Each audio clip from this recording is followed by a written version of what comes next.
Hello friends, नमस्कार। और मैं स्मिता माथुर, मेरे इस चैनल में आप लोग का बहुत बहुत स्वागत है। और आज मैं आप लोग के लिए अपनी एक नई कहानी लेके आई हूँ जिसका नाम है यूकेलिप्टस। और ये कहानी मेरी रिसेंटली पब्लिश बुक जो है कुछ जानी कुछ अनजानी से ली गई है। तो जैसे मैंने पहले भी आपसे कहा था कि अब हर सैटरडे को मैं आपको अपनी इस नई बुक से आपको एक एक कहानी सुनाऊंगी, क्योंकि मैंने अनुभव किया कि लोगों को ऑडियो स्टोरीज़ बहुत पसंद आती हैं। तो मेरी आज की कहानी का नाम है यूकेलिप्टस। और वसंत के इस सुंदर मौसम में शायद आपको ये मासूम सी लव स्टोरी बहुत अच्छी लगेगी।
ये दिल और उनकी निगाहों के साए, ये दिल और उनकी निगाहों के साए, ये दिल और उनकी निगाहों के साए मुझे घेर लेते हैं बाहों के साए, मुझे घेर लेते हैं बाहों के साए।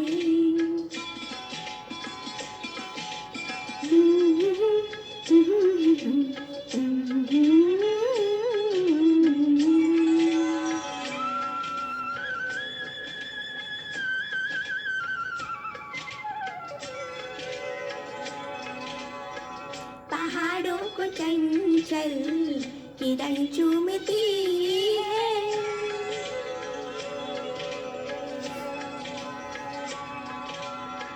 पहाड़ों को चंचल किरण चूमती है, हवा हर नदी का बदन चूमती है, हवा हर नदी का बदन चूमती है। यहाँ से वहाँ तक है चाहों के साए, यहाँ से वहाँ तक है चाहों के साए, ये दिल और उनकी निगाहों के साए मुझे घेर लेते हैं बाहों के साए, मुझे घेर लेते हैं बाहों के साए।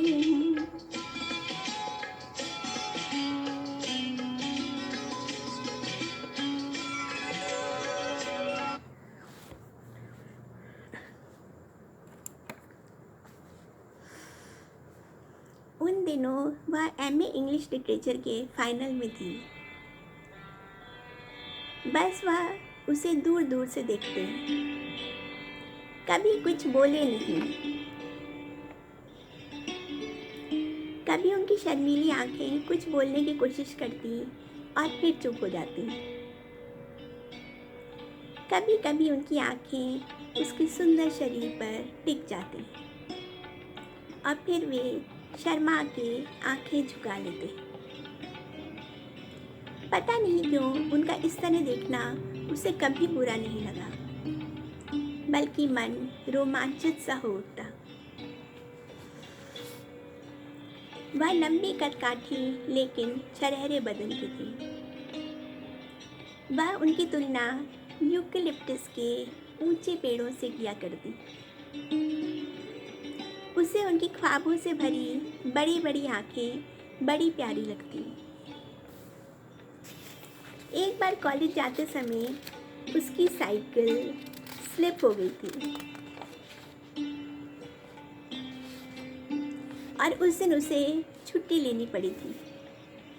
रात में उनका फ़ोन आया था, Neha I hope you are safe. अरे उन्हें मेरी इतनी चिंता है। और ये सोच के नेहा का रोम रोम रोमांचित हो उठा था। वह उसके इंग्लिश के लेक्चरर हुआ करते थे। अपनी मीठी आवाज़ में जब वह इंग्लिश की रोमांटिक कविताएं समझाती तो पूरी क्लास भाव विभोर हो जाती। एक बार नेहा लाइब्रेरी में कोई बुक ढूंढ रही थी और वह अचानक ही उसके पीछे ठिठक कर खड़े हो गए थे। नेहा के शरीर से उठती भीनी भीनी खुशबू उनके नथुनों को महका रही थी। नेहा भी रोमांचित हो उठी, लेकिन सहसा ही उन्हें कुछ लगा और वे चुपचाप कदम बढ़ाकर वहां से चले गए। हालांकि नेहा भी अब बड़ी हो गई थी, एमए में थी और उसको पता था कि सर के प्रति उसकी जो भी इमोशनल इन्वॉल्वमेंट हो रहा है वो सोशली एक्सेप्टेड नहीं होगा। लेकिन फिर भी ना जाने जाने अनजाने वह उनकी ओर खिंचती चली आ रही थी। उनकी नज़रों में नेहा को प्यार का संदेश लहराता सा दिखता था।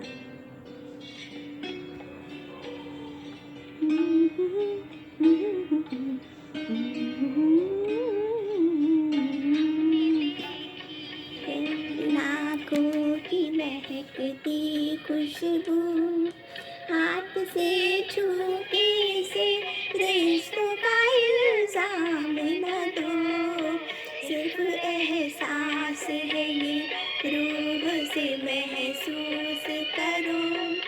प्यार को प्यार ही रहने दो, कोई नाम न दो।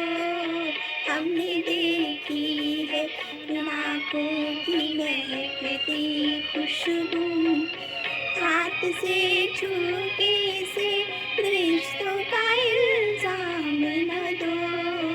हमने देखी है।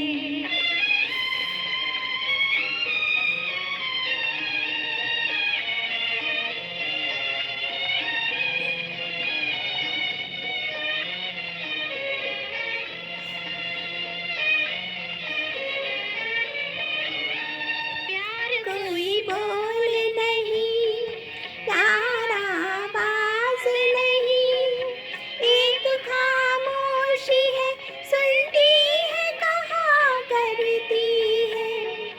ना ये रुकती है ना रुकती है ना ठहरी है कहीं। नूर की बूंद है सदियों से बहा करती है। सिर्फ एहसास है ये रूह से महसूस करो। प्यार को प्यार ही रहने दो, कोई नाम न दो।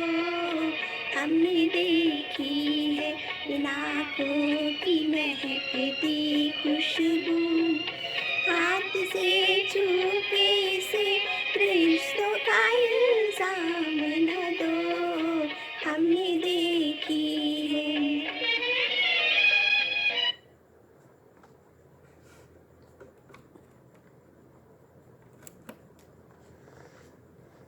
यह जानते हुए भी कि एनके सर उससे ना केवल 8-10 साल बड़े बल्कि विवाहित और एक प्यारे से पुत्र के पिता भी हैं, वह खुद को उनके जादुई व्यक्तित्व से, जादुई आकर्षण से मुक्त नहीं कर पाती थी।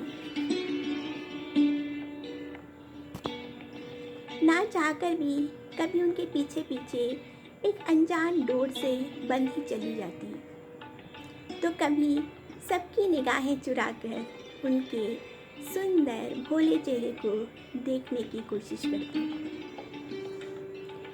लंबे छरेरे गोरे एनके सर भीड़ में अलग से ही दिखाई देते। उनको देखकर नेहा को सरोवर में लंबी गर्वीली गर्दन ताने निशंक तैरते श्वेत हंस का ध्यान आ जाता था, जिसके आसपास तैर रहे पंछियों से वो अलग नजर आता है। वह उनको दूर से देखती और मुग्ध हो जाती। उन दोनों के बीच का संवाद केवल आंखों आंखों में और पूर्णतः मौन था। नेहा के ख्यालों में और सपनीली आंखों में हमेशा एनके की छवि तैरती रहती। वो अगस्त का महीना था और बहुत तेज पानी बरस रहा था। कॉलेज छूटने के बाद भी नेहा हॉल में खड़ी होकर पानी रुकने का इंतजार कर रही थी। उसी समय वहाँ एनके सर आ गए। सावन के उस मदमाते मौसम में नेहा एकदम से रोमांटिक हो उठी। उसे लगा एनके गले में बाहें डालकर झूल जाए,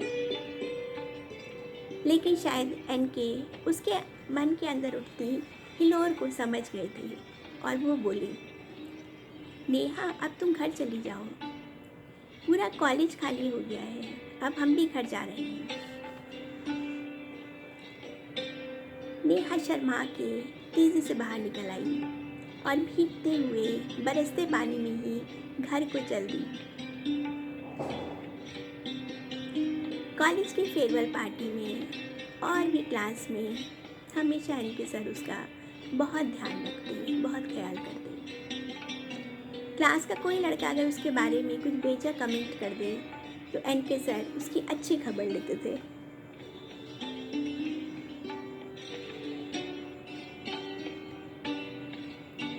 इधर कुछ दिनों से सर दिखाई नहीं दे रही थी।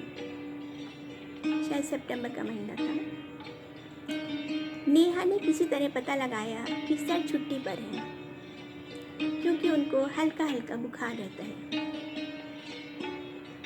कुछ दिनों बाद सर कॉलेज तो आने लग गए, लेकिन चुपचाप स्टाफ रूम में बैठे रहते। उनका चेहरा भी पीला सा पड़ गया था। फिर किसी से पता चला सर को सेकंड स्टेज का कैंसर डिटेक्ट हुआ है। उनको फेफड़ों का कैंसर था। नेहा स्तब्ध रह गई। उसके सपनों की मनमीत के साथ ऐसा कैसे हो सकता है? उसने तो उन्हें बहुत चाहा था। धीरे धीरे सर की हालत खराब होती चली गई। इलाज के लिए वह बॉम्बे गए और फिर मैसूर लौटकर उनकी कीमोथेरेपी शुरू हो गई। एक बार नेहा बड़ी हिम्मत करके उन्हें अस्पताल में देखने गई। उनकी पत्नी बाहर बेंच पर बैठकर रो रही थी और उनकी बड़ी बहन उनके पास खड़ी थी। सर सफ़ेद कुर्ता पजामा पहने उल्टे लेटे हुए थे। कौन? नेहा? पता नहीं किस आवेश में आकर नेहा ने उनके सफ़ेद चादर से ढके पैरों को पकड़ लिया था। सर, आपको कुछ नहीं होगा, हम सबकी दुआएं आपके साथ। सर ने धीरे से कमज़ोर स्वर में थैंक यू बोला तो नेहा की आंखें डबडबा आईं। नेहा उनके लिए कभी फूल और कभी चाय लेकर अस्पताल चली जाती थी। एक बार कीमोथेरेपी के बाद सर को बहुत घबराहट हो रही थी। उनकी दुबली पतली पत्नी रोती जा रही थी और रुमाल से उनका पसीना भी पोंछती जा रही थी। नेहा एकदम घबरा गई। सर बोले, नेहा तुम बाहर जाओ। शायद उनको और लग रहा था। नेहा रोती हुई बाहर निकल गई। एक हफ्ते बाद जब एक दिन नेहा दोपहर को सर को देखने गई तो अजीब सी आवाज़ करते हुए वे उल्टी सांसें ले रहे थे, घर्र घर्र करके। उनकी पत्नी थकी मांदी सो रही थी। नेहा थोड़ी देर उनको देखती रही। उसको लगा जैसे वे कह रही हों, देख लो आज आज हमको जी भर के देख देख लो, आज हमको जी भर के।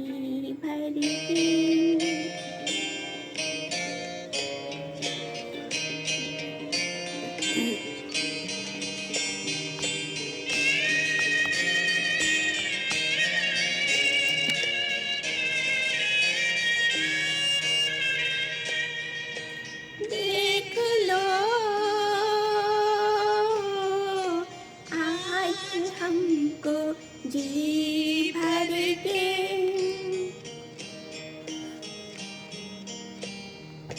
देख लो, आज हमको जी भर के।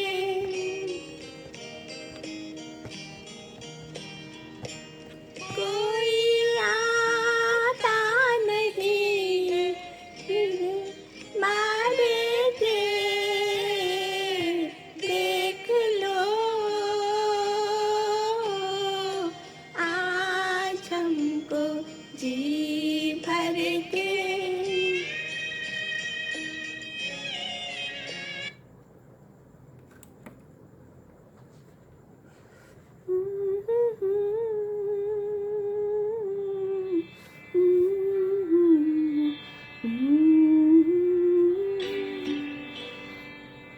उसे लग रहा था कि काश कोई चमत्कार हो जाए जिससे सर बच जाए। उसी दिन नेहा लाइब्रेरी में बैठी पढ़ रही थी, लेकिन उसका ध्यान पढ़ाई पर केंद्रित नहीं हो पा रहा था। सहसा उसे कुछ असहज अनुभूति होने लगी। उसे लगा जैसे सर उसके आसपास हो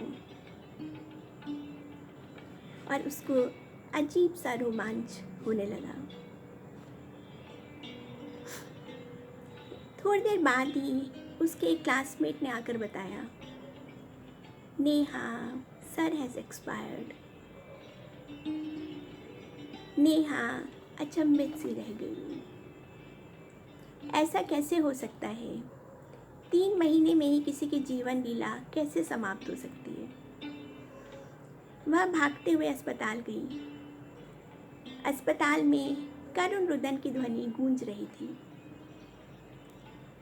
उनकी पत्नी और बच्चा उनके सीने से लगे रो रहे थे। अब हम किसके सहारे जिएंगे? हमें कौन प्यार करेगा? कुछ ही देर बाद उनका निर्जीव शरीर कमरे से बाहर लाया गया। चेहरा वैसा ही भोलापन और मोहकता लिए था, लेकिन कभी सुंदर और आकर्षक दिखने वाला उनका शरीर अंदर से पूरा खोखला हो चुका था। इसीलिए 3 घंटे के अंदर ही उनका अंतिम संस्कार भी कर दिया गया।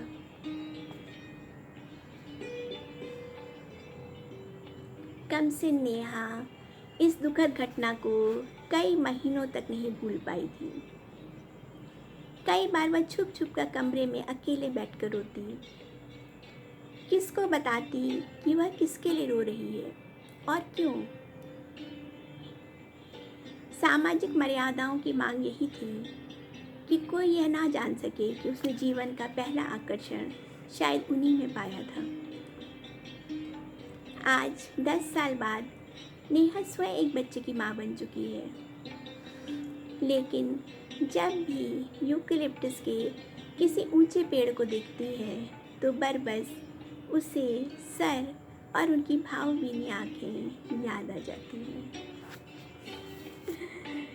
तो बस मेरी कहानी यहीं समाप्त होती है और आशा है ये कहानी आपके भी दिल को छू गई होगी, क्योंकि बहुत ही एंड इसका बहुत सैड है, लेकिन जीवन में ऐसा होता है। और ऐसा भी कई बार होता है कि जो स्टूडेंट्स होते हैं वो अपने लेक्चरर्स के प्रति आकर्षित हो